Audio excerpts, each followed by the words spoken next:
Today we're gonna do signature plates, a recipe of Ligurian. I'm from Genova, so I'm really glad to introduce a very good and very famous recipe. Potatoes gnocchi with basil pesto. This is very famous, but there are a few steps to follow to have a good results. I learned this recipe from my mother, and my mom learned this recipe from her mom and to her mom again. So it's 4 generations, 100 years we pass this recipe.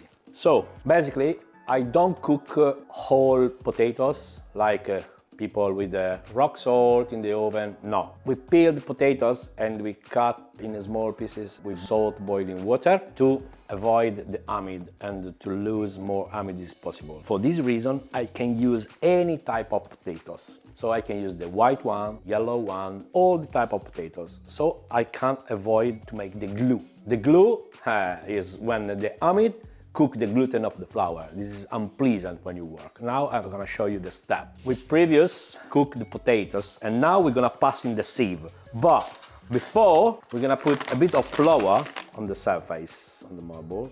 There is a perfect ratio to follow when you do the gnocchi. Basically, it's 1 kilo of potatoes, 300 grams of flour, 30% of humidity. But it's not always a rule, because for example, it depends from the humidity of the potatoes. So now we're gonna pass the potato on the sieve and I'm gonna add the flour, feeling the humidity under my finger with the ice.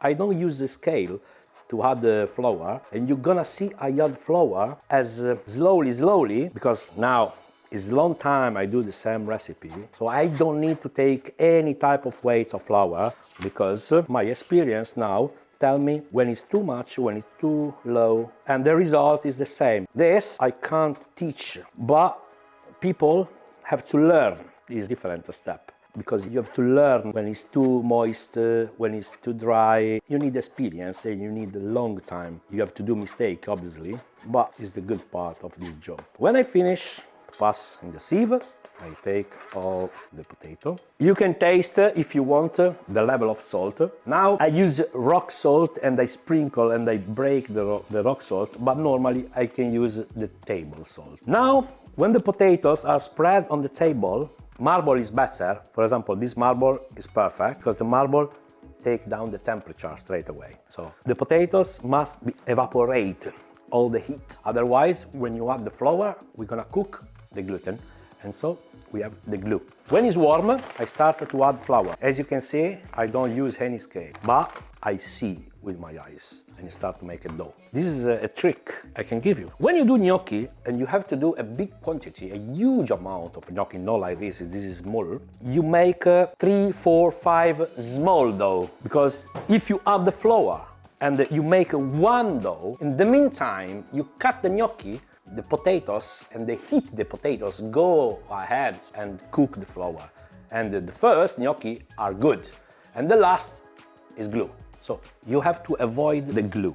Now, normally I use the tweezers or also the fork, yeah? When you do gnocchi and the gnocchi are done properly, looks a sort of crumble, like lumps. You form the lumps. The lumps, it means the potatoes is not overcooked, because if it's overcooked, it's full of water. You have to find the right cooking time for the potatoes to do a perfect gnocchi. So now, basically gnocchi is done. I just add a bit of flour and that's it. As I told you, you have to feel the humidity under the finger. Now I can tell you, flour is almost the right amount. Maybe I have to add a bit, but I think we are okay, perfect. Gnocchi are ready. As you can see, once you go cooked potatoes, gnocchi is really fast. Okay, now there are two schools of thoughts. As I told you, I follow my mom recipe. You can do one long and cut, like I do, is different. I show you how I do. If you have a rolling pin, you can help yourself with a rolling pin. Otherwise, no problem. Today, I'm gonna show you without a rolling pin, because in a restaurant we go all furnished, but at home sometimes not. So this is the best way to do without a rolling pin. With the weight of your body, you press a bit and you check the thickness. And with a palette, normally, simple, the palette, you don't spoil the marble, you cut all the strips. Obviously now I go slow to show you better, yeah? And you roll softly to give a round form, no? I think they will come delicious because I feel the dough under the finger is perfect. Now we can do with a knife or with this palette, no problem. When I do the gnocchi, I come back a kid. When I was 5, 6, I used to help my mom with a fork. You can do with a fork, with a grater, with a spoon, whatever you want. You press the thumb or the first finger here. You have to put the gnocchi here, the finger, and you have to roll a bit, but you have to don't scratch and you have to be fast, like this. Okay, when I have to do 10 kilo of gnocchi, I go faster than this. Now I want to show you. Okay, now later we're gonna prepare the pesto.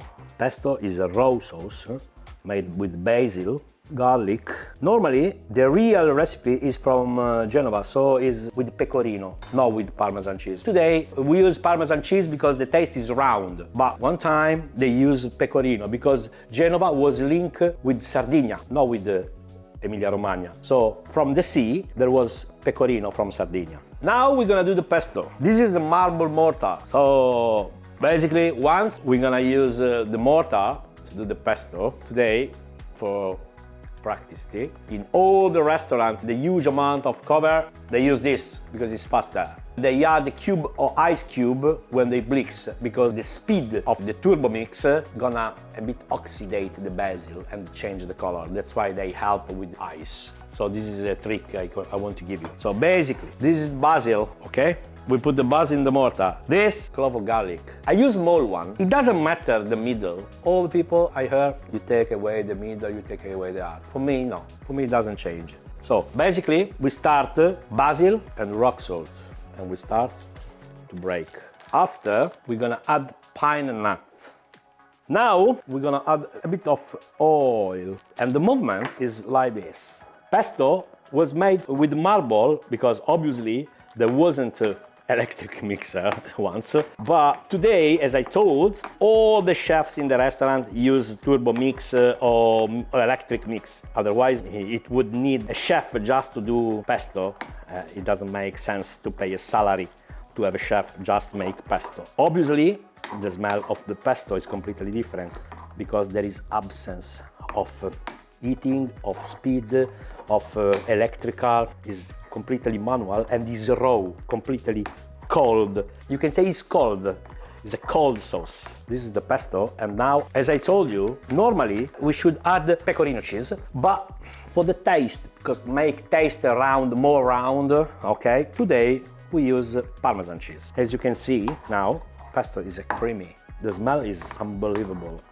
Also, if you want to have a good results, basically, you should use basil from Genova, Genova Pra, because the basil from Genova is small leaves, light green, clear green, is not become brown on the change color. Here is a bit different because you don't always find the right product, but we try to do our best.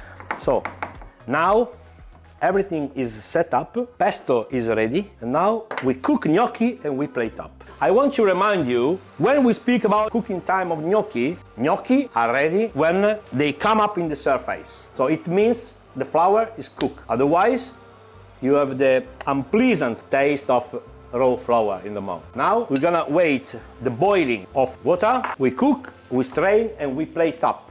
Okay, we can put the gnocchi to cook. As I said, the cooking is not too long. I think about 1 minute, maximum 2. But normally when they are fresh, not from frozen, not prepared in advance, put in the freezer and you cook from freezer. When they are fresh, like this, I think 1 minute, they come up, we strain straight away, and we add the pesto and we serve. As you can see, the gnocchi start to come up on the surface of the water, and you strain in a bowl. Here we're gonna mix with the pesto and we're gonna plate up. Now gnocchi are ready because around all the gnocchi they come up in the surface in the same time. Also because the heat is very high, so we're gonna strain. Okay, the secret here for the gnocchi is to use a bit of water. The pasta of the boiling water is rich of gluten and make more creamy the pesto.